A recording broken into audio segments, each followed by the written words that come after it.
Selamat pagi semuanya, perkenalkan nama saya Jana Theodora Evergrisi. Saya berasal dari jurusan Accounting Angkatan 2024. Pada kesempatan kali ini saya akan menjelaskan laporan keuangan dari sebuah perusahaan. Lalu apa itu laporan keuangan? Laporan keuangan adalah dokumen yang menyajikan informasi keuangan suatu entitas bisnis atau organisasi selama periode tertentu. Nah, laporan ini itu juga memberikan gambaran tentang kinerja keuangan, posisi keuangan, dan arus kas perusahaan yang berguna bagi pemangku kepentingan seperti investor, kreditor, manajemen, dan pihak lainnya dalam pengambilan keputusan ekonomi. Seperti itu. Lalu, next, itu ada tujuan dari laporan keuangan. Nah, tujuan dari laporan keuangan itu dia dapat memberikan gambaran lengkap mengenai pendapatan, biaya, aset, kewajiban, ekuitas, dan arus kas perusahaan selama periode tertentu. Lalu tujuan yang lainnya itu juga membantu investor, kreditor, dan manajemen dalam membuat keputusan ekonomi yang informasional. Lalu seperti investasi, pemberian kredit, dan strategi bisnis. Lalu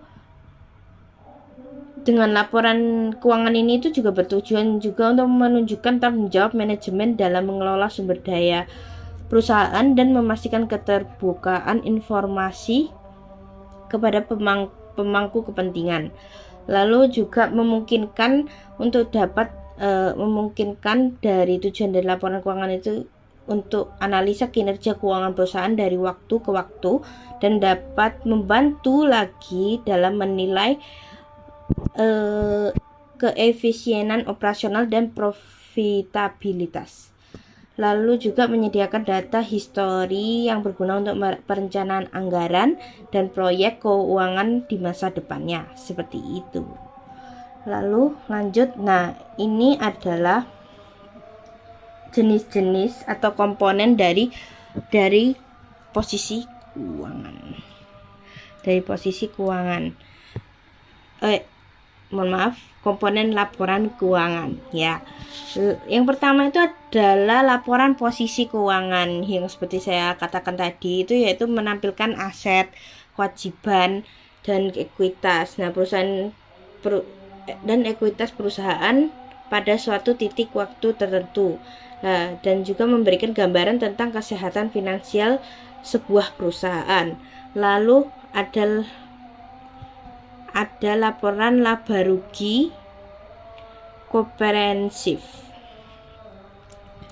Nah, ini laporan laba rugi komprehensif ini adalah laporan ini mencakup semua pendapatan dan beban yang diakui selama periode, termasuk item yang tidak direalisasikan seperti keuntungan atau kerugian dari penyesuaian nilai wajar aset.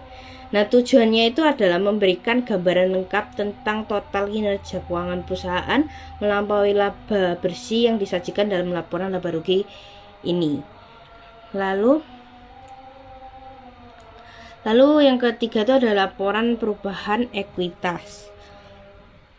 Laporan perubahan ekuitas ini itu menggambarkan perubahan dalam ekuitas pemilik selama periode pelaporan, termasuk investasi tambahan, penarikan, dan laba ditahannya. Seperti itu.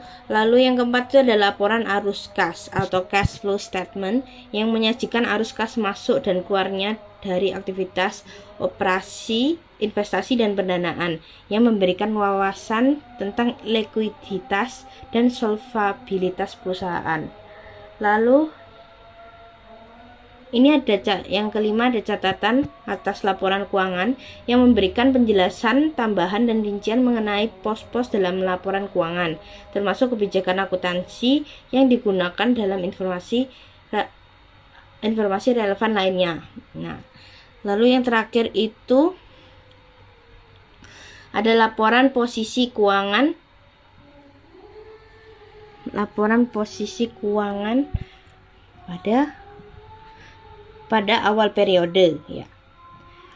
Laporan ini tuh disajikan ketika perusahaan itu menerapkan kebijakan akuntansi secara retrospektif atau melakukan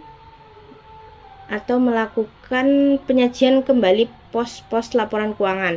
Nah, tujuannya itu adalah untuk menyediakan informasi komparatif yang relevan bagi penggunaan laporan keuangan, sehingga itu mereka itu dapat memahami dampak perubahan kebijakan atau koreksi terhadap posisi keuangan perusahaan mereka, seperti itu. Oke, kita lanjut. Nah, saya mengambil dari PT Era Digital Media (TBK). Nah, di sini sudah tersajikan laporan posisi keuangan mereka, yang dimana yang sudah saya jelaskan tadi, bahwa laporan posisi keuangan tadi dari deskripsinya ya. Nah, laporan ini itu menyajikan posisi aset, liabilitas, dan ekuitas perusahaan pada tanggal 31 Maret 2024 dan dibandingkan dengan 31 Desember 2023, yang dimana setiap laporan posisi keuangan di setiap perusahaan itu pasti akan ada laporan posisi keuangan yang komprehensif, yang dimana mereka kayak membandingkan dari tahun sebelumnya di tahun sebelumnya, seperti itu. Lalu di sini yang bisa kita lihat ya, di sini dalam laporan posisi keuangan ini ada aset. Nah, aset ini tuh terdiri dari aset lancar yang isinya itu ada kas dan piutang, seperti itu. Lalu juga di dalam aset ini tuh ada aset tidak lancar, yang dimana terdiri dari ada aset tetap dan aset yang tak berwujud, seperti itu. Nah, ini cara perhitungannya itu nantinya kita masukkan di dalam sini ya, itu ada kas dan bank, piutang, itu dimasukkan semua jumlahnya, lalu tinggal dijumlah. Di sini dijumlah terlebih dahulu, di sini juga dijumlah, nanti baru di total asetnya itu dari total aset lancar sama aset yang tidak lancar ini. Nah, itu dijumlah sehingga menghasilkan total aset tersebut. Nah, laporan ini itu juga disusun untuk memberikan informasi mengenai sumber daya ekonomi, kewajiban, dan ekuitas pada waktu tertentu. Pengelolaan dilakukan berdasarkan likuiditas. Ya. Lalu lanjut. Di sini itu bisa kita lihat itu ada liabilitas, yang dimana liabilitas ini itu terdiri dari liabilitas jangka pendek yang dimana terdiri dari ada utang usaha dan utang pajak, dan ada liabilitas jangka panjang yang dimana terdiri dari utang pembiayaan konsumen dan imbalan kerja ya. Oke, kita bisa lihat di sini. Di sini ada jangka panjang dan ini ada jangka pendek. Itu sebenarnya sama. Untuk yang pada bagian yang ini itu sama-sama dijumlah di masing-masing terlebih dahulu dari liabilitas jangka pendek ini dan jangka panjang, lalu ditotal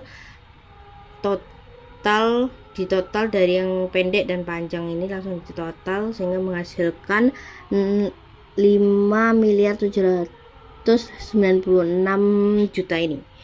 Lalu kita masuk kepada yang ekuitas, yang dimana ekuitas ini tuh meliputi ada modal saham, laba ditahan, dan ada komponen lainnya yang bisa kita lihat di sini ya. Di sini ada ekuitas dari modal sahamnya ya, yang bisa kita lihat di sini. Lalu ada penghasilan komprehensif lainnya, ada saldo laba. Nah, ini semuanya akan dijumlah di masing-masing. Lalu nanti yang liabilitas sama yang ekuitas dari totalnya masing-masing itu akan dijumlahkan sehingga menghasilkan sama. Oke, seperti itu. Lanjut. Lalu ini sudah yang saya jelaskan tadi ada laporan laba rugi komprehensif. Lalu ini ada laporan, kita langsung saja kepada laporan laba rugi dari PT Era Digital. Nah, di sini itu dengan adanya laporan ini tuh perusahaan itu mencatat laba bruto sebesar 6,590 miliar pada 2024, lalu naik dengan signifikan dibanding dengan periode sebelumnya, itu yaitu hanya 2,940 miliar seperti itu. Lalu di sini kita juga dapat melihat bahwa laba neto tahun ini berjalan sebesar 1,57 miliar seperti itu. Nah, laporan ini itu juga mencangkup semua komponen pendapatan, beban, laba rugi, serta penghasilan komprehensif lainnya, dan tujuannya itu untuk mengevaluasi kinerja keuangan perusahaan mereka kembali seperti itu. Nah, kebetulan di sini tidak ada ya penghasilan komprehensif lainnya, jadi langsung dikosongkan saja seperti itu. Lanjut pada laporan perubahan ekuitas. Nah, laporan perubahan ekuitas ini itu menunjukkan perubahan dalam ekuitas perusahaan selama periode 3 bulan atau komponen ya 3 bulan, yang dimana komponen utamanya itu juga meliputi adanya tambahan modal yang disetorkan ya di sini sebesar 53.891 miliar lah ya, miliar. Lalu ada juga laba yang belum ditentukan penggunaannya, untuk meningkatkan penggunaannya itu meningkat menjadi 5 miliar ya. Kita bisa lihat di sini seperti itu. Di sini bisa kita lihat ini ada saldo pada tanggal 31 Desember 2022-nya. Lalu ini ada saldo 31 Desember 2003. Lalu saldo 21 Maret ini dia menambahkan modal yang disetorkannya itu 53 miliar ini. Kita bisa dapat lihat seperti itu. Oke, kita lanjut kepada laporan arus kas dari PT Era Digital. Oke. Nah, arus kas ini dari aktivitas operasi yang mengalami defisit sebesar 4,630 miliar. Nah, itu dia. Lalu di sini juga kita bisa lihat bahwa arus kas dari aktivitas investasinya ini itu juga menunjukkan pengeluaran signifikan untuk perolehan aset tetapnya ini ya, yang bisa kita lihat di sebelah sini. Lalu juga arus kas dari aktivitas pendanaan defisit ini juga sebesar 95 juta ya pendanaannya. Di sini kita bisa lihat dari pembayaran beban emisi, pembayaran utang, itu jumlah, lalu menghasilkan ini 95 juta itu seperti itu. Lalu laporan ini itu juga kalau nggak salah untuk bertujuan memberikan informasi tentang penerimaan dan pengeluaran kas untuk membantu mengevaluasi likuiditas dan solvabilitas perusahaan seperti itu. Ini untuk membantu mengevaluasi ya. Oke, di sini laporan keuangan pada awal periode ini saya juga sudah jelaskan tadi. Oke, sekian dari saya. Terima kasih.